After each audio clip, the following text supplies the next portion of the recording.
Kapiling natin mga habigan, si Dr. Gary C., Diplomate in Geriatric Medicine, Functional Medicine Practitioner, Medical Director ng Life Extension Center for Health and Wellness. Dr. Gary C., sir, ayan, maganda umaga and welcome back sa ating program. Good morning again, Good morning. Doc. Good morning, Lakay Deo at kay Sister L. Ayan. Good morning din sa lahat ng mga nanonood at nakikinig. Ayan, Doc, ba't mo sinasabing lamang ka ng dalawang paligo kay Dr. Hayden ko? Kasi 3 times a day ako maligo. Niliteral. Literal. Literal pala yung ligo ni Doc. Pero Doc, pag-usapan nga natin yung pagdating sa usapang tiyan, ayan, sa bituka, ayan, kasama na ang small tsaka large intestine dyan. Ayan. Aba, Mr. President, kumusta po ang yung diverticulitis? Ayan, makinig po kayo, ha? Madalas natin narinig, Dr. Garris, yung commercial ng yogurt. Yung health drinks ba? Yung tinatawag na probiotics. Ayan. Pero may isa palang term na medyo nakakalito. Yung prebiotics, probiotics. Ayan. Ano po ba ang difference ng dalawang yan, Doc? Bakit para naman silang magkapares? Yung pro tsaka pre. Ayan. Pre, ano ba to? Pro. Alam mo, Lakay Deo Ano ba to? Parang Doc. Ayan. Lakay Deo and Sister L, no? Itong buwan ng Marso ay tinatawag na National Nutrition Month. Yes, So, oo. pag-uusapan natin ngayon ay about digestive health, no? Yung tungkol sa mga panunaw. Yung binanggit mong pro and prebiotics, no? So, may tinatawag na prebiotics and probiotics. Itong dalawang to ay mas magandang magka-partner yan. So, yung sinasabing good bacteria, yan yung probiotics. Good bacteria ang probiotics. At ang probiotics nabubuhay kung may kinakain siya. So maski bacteria, dapat may pagkain din. At ang pagkain ng mga bacteria o yung tatawag na probiotics ay yung prebiotics. Teka muna, Doc. Ngayon ko lang narinig yata yung bacteria na maganda. Yan. Good bacteria. Hindi ba pagka-bacteria, sama yan, ano sa katawan yan, germs yan. agad. Bakit na good bacteria? Ang ganda yung tanong, no? Kasi akala natin, pag sinabing bacteria, lahat masama. Pero meron tinatawag na good bacteria pagdating sa stomach, even sa mga ari ng babae, meron tinatawag na good bacteria. At yung good bacteria... Ayan, makinig ka, Sister L. Ayan, wala ako niyan. Wala ka niyan. Ang good Wala bacteria akong matres, ay tumutulong para ma-enhance yung ating digestive system. Yung mga iba na nagkakaedad, kadalasan, pag makaramdam sila ng konting kinain, bloated na, o kaya sira ng tiyan. Dating nakakainom ka o nakakakain ka ng kung ano-ano. Ngayon, sa pagtanda, bakit nagbago? Maring isa sa problema dyan ay yung kakulangan ng tinatawag na good bacteria o probiotics. At teka muna, yung probiotics sa mga good bacteria. Yan. Yung si pre naman, ano naman si prebiotics? Yung prebiotics, ito naman yung mga pagkain ng probiotics.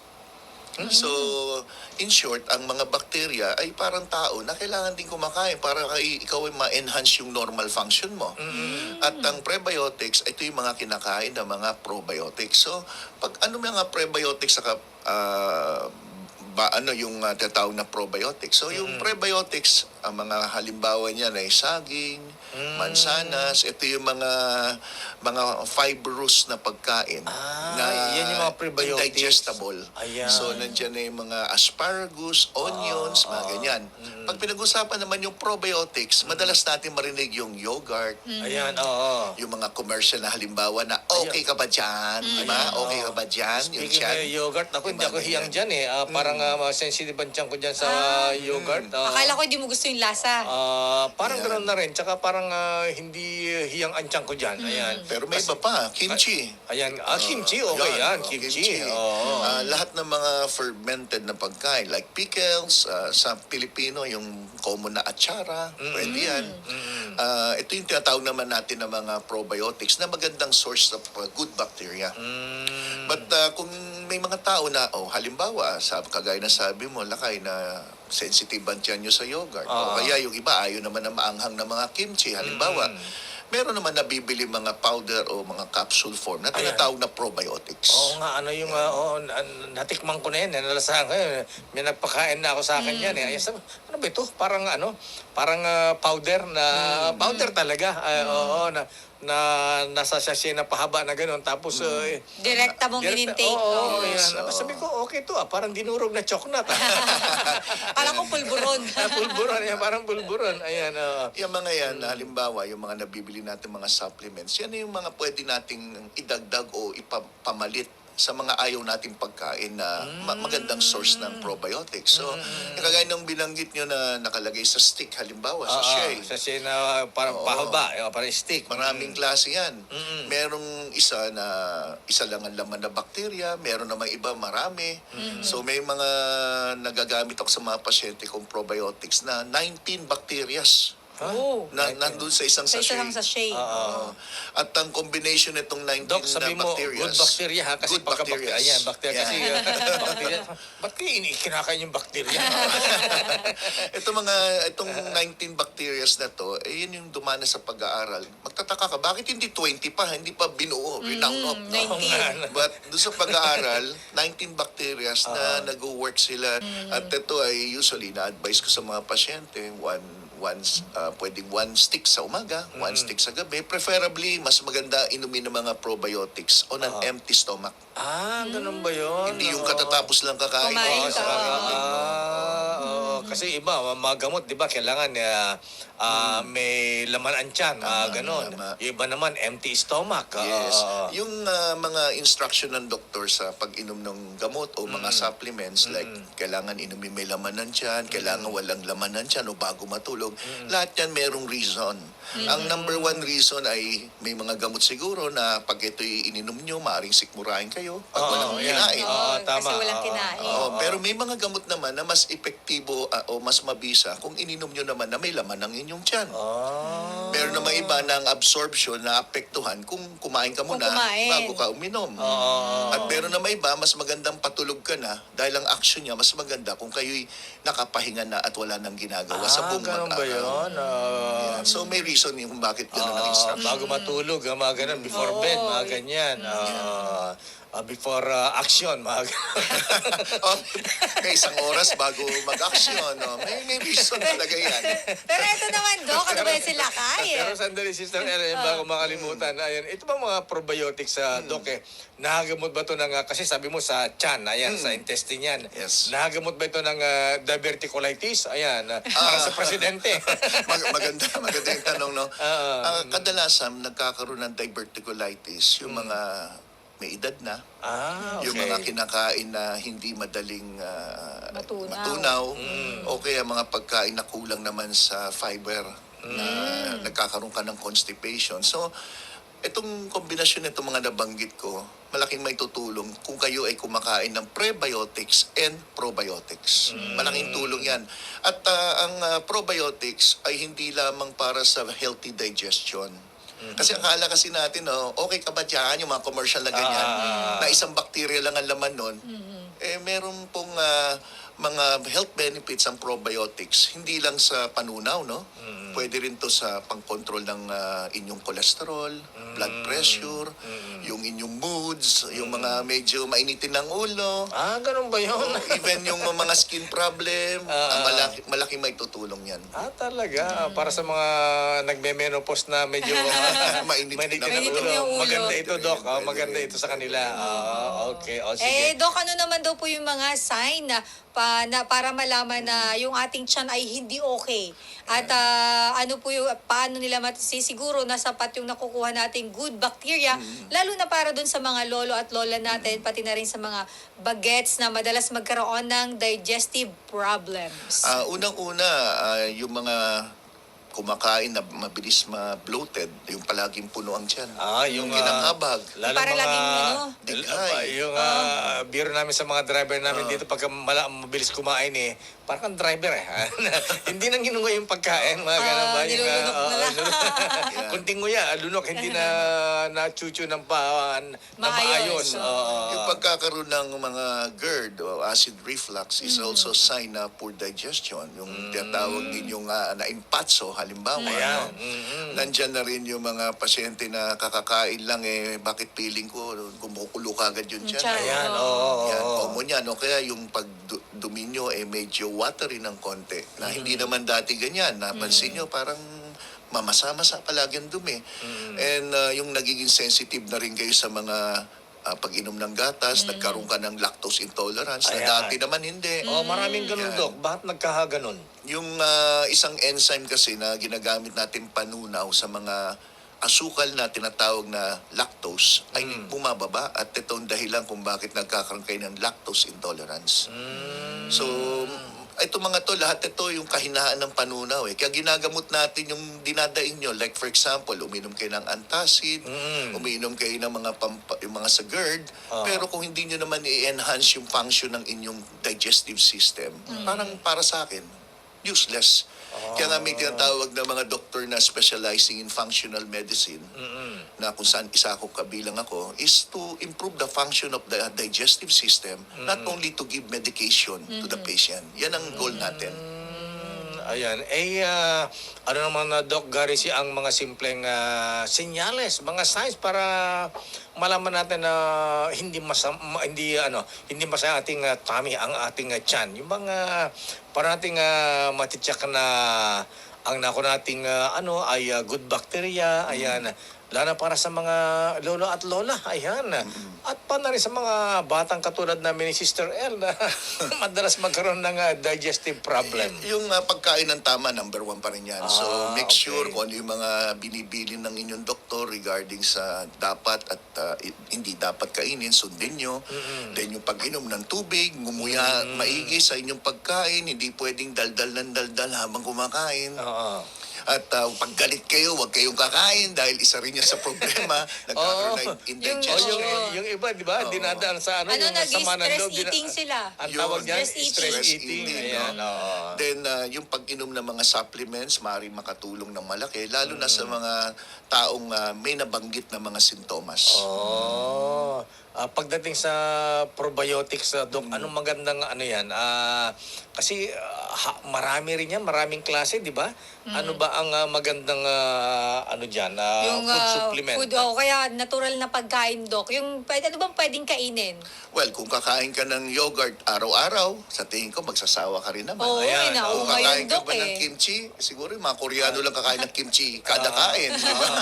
Sila lang may side dish ganun eh. Yes, kaya I would suggest talaga maghanap na lang sila ng mga supplements na makakatulong sa kanila. One that I would highly recommend yung tinatawag na BioPro. 19, BioPro. Yan 19 strains of bacteria. Ano yung pinapakita Yan. Malo? Hindi naman sa siya yan eh. Hindi na nga. Nasa plastic naman yan eh. Ayan. Iba pa yan eh. Iba Hindi pa yan eh.